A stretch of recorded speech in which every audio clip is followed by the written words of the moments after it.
So welcome to the first lesson in this course about density. You probably have an idea of what density means and what it is. It's probably the most important numerical property when it comes to fluids. There's a couple other ways you can kind of quantify density that we'll see in this lesson, so we'll see those in a few minutes.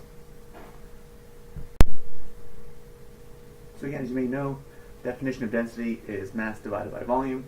In terms of symbols, density given by rho, and mass, little m, volume, big V, so rho is m over V. Then the two most important fluids that we see, or two fluids that we see most often on the Earth, basically, or in problems, is water and air, because those are the two fluids that are around the most. So density of air at standard temperature and pressure is 1.20 kilograms per cubic meter in SI units, 0.00234 slugs per cubic feet in US units. Using units of mass, if you want pounds mass, that's 0.0752. Now those values are only valid at standard temperature and pressure, so we're at 20 degrees Celsius and 101.3 kilopascals, or 14.7 psi. Density of water, a bit different. You can use at any normal temperature and pressure. So normal being, in terms of temperature, water is only a liquid between 0 and 100 degrees Celsius, so that's my normal temperatures. Normal pressure, as long as you're not doing anything weird like having 100 atmospheres of pressure, then these densities are fine.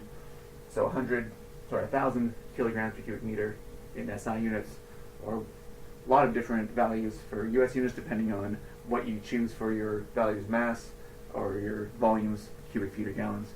So a bunch of different numbers used there.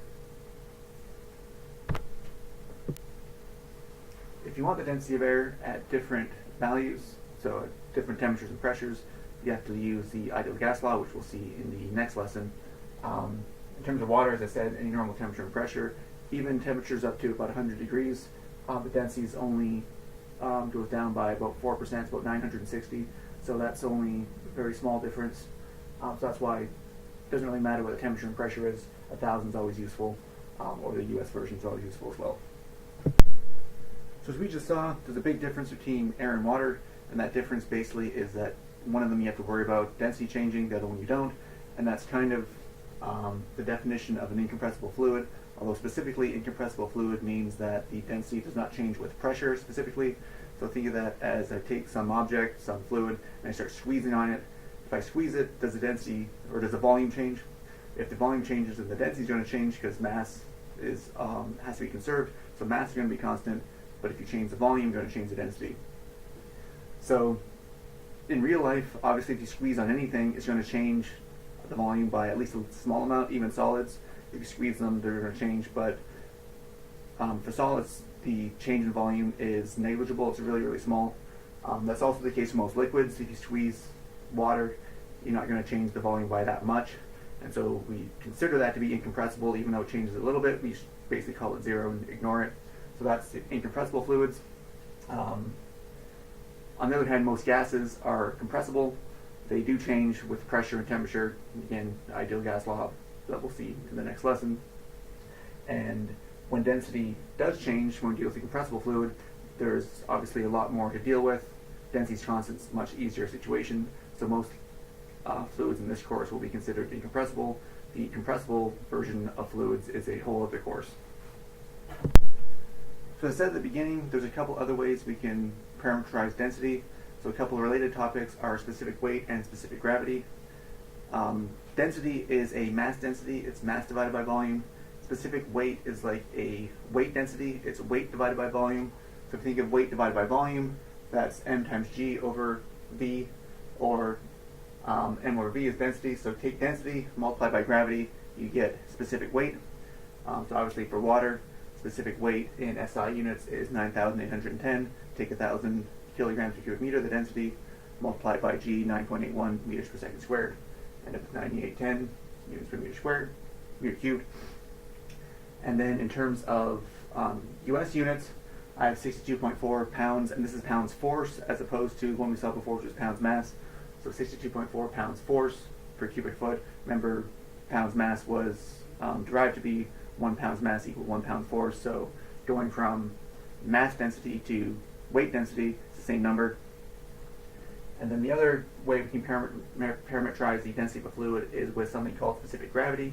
Specific gravity is kind of the ratio of the density or specific weight of the fluid to that of water. So if something has a specific gravity of 3, it's 3 times as dense as water.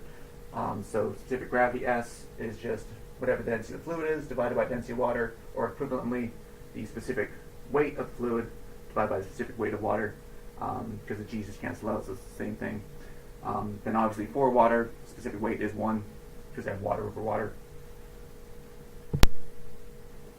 So a quick example, I have a fluid with a specific gravity of 2.56. First thing I want to do is find out what its specific weight is.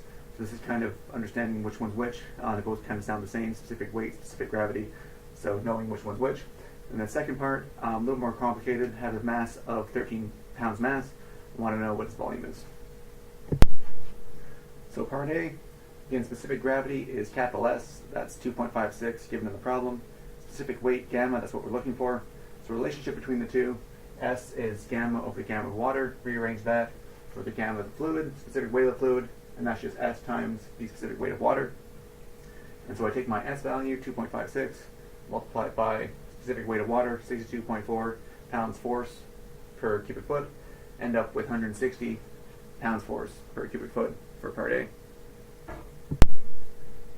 For the second part, we have a density, mass over volume, so you can find the volume as mass over density, and then define the density of the fluid. Again, I can relate that back to the specific gravity, 2.56, so specific gravity is a ratio of the density over density of water, so the density of my fluid, shouldn't go in there, is S times rho water, so equation that I'm going to solve for my volume, mass divided by S and density of water. So mass we have 13 pounds mass, S 2.56. Then in terms of my mass units, there's several choices here. I can pick slugs, I can pick pounds mass. Because I have pounds mass on top, I want pounds mass on the bottom to cancel those out.